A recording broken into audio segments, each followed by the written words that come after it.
No vídeo passado eu comecei a premissa número 3, comecei a tratar sobre a premissa número 3, os sons tendem a flutuar. Premissa do quê? Premissa da fonêmica.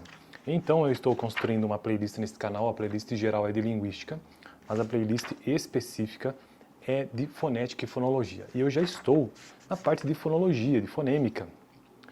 E a fonêmica ela possui algumas premissas. A premissa número 1 diz o seguinte: os sons tendem a ser modificados pelo ambiente em que se encontram. Então, os sons de uma palavra, os sons, eles se modificam pelo seu ambiente. Seja essa modificação ocorre seja pelo som vizinho, seja pela fronteira de sílaba, morfema ou palavra ou sentença, ou mesmo a posição do som em relação ao acento. Mas isso é a premissa número 1, ou seja, de que os sons tendem a ser modificados pelo ambiente em que se encontram.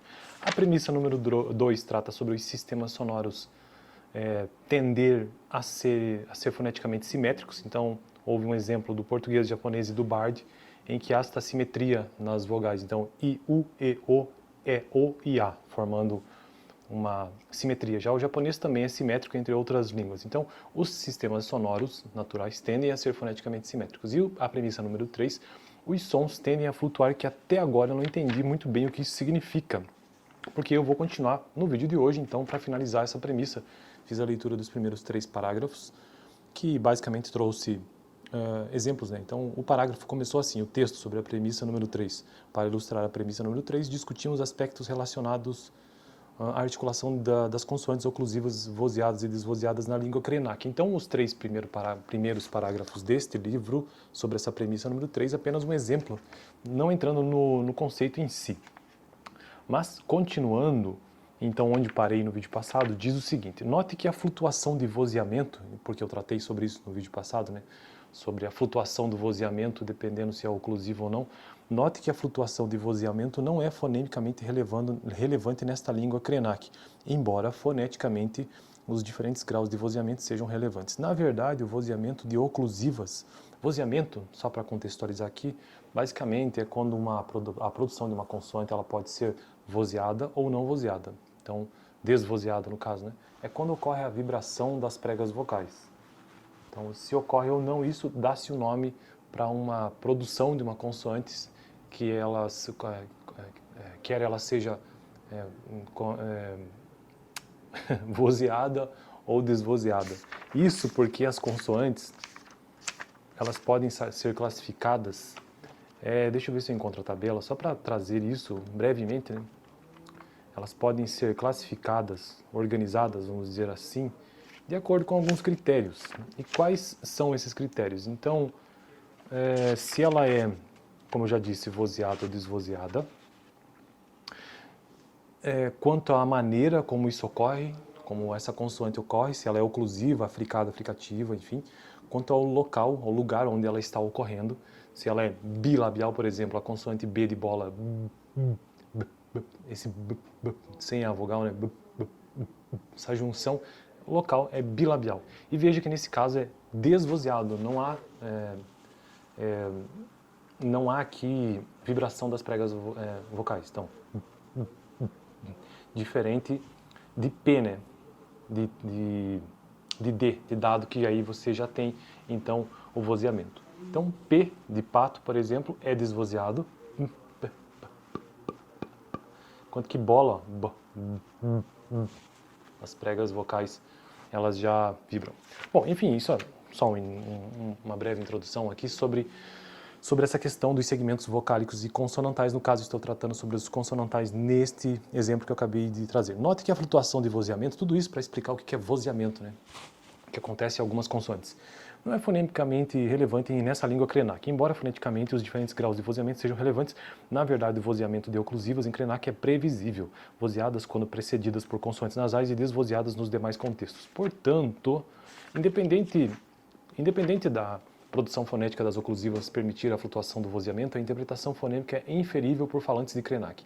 Veja que em português o vozeamento é fonemicamente relevante. Então, no português, o vozeamento é fonemicamente relevante.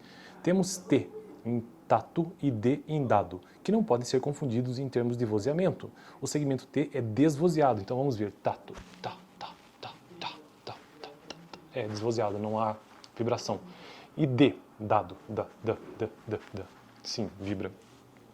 O segmento T é desvozeado e o segmento D é vozeado. Isso implica que o vozeamento é distintivo em português. Distintivo.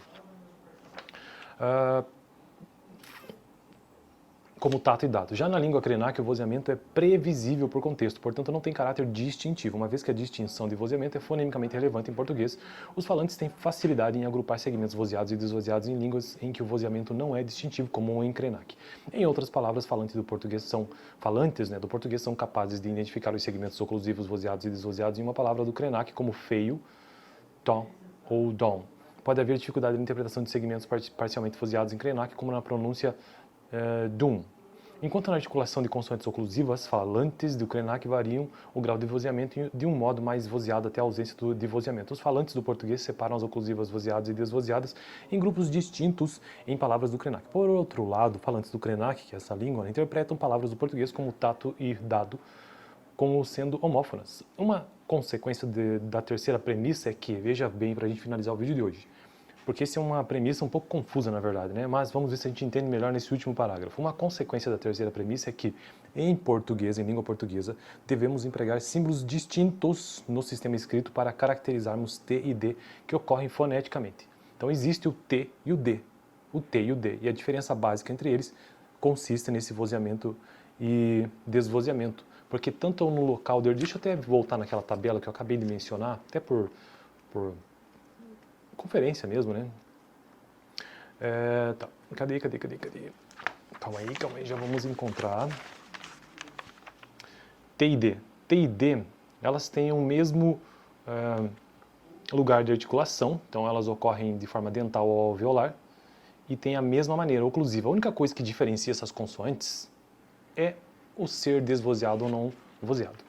Então, uma consequência da terceira premissa, então essa premissa de hoje, para a gente finalizar e entender que essa premissa impacta nisso, é que em português devemos empregar símbolos distintos no sistema escrito para caracterizarmos T e D que ocorrem foneticamente. Isso porque o vozeamento é foneticamente relevante em português.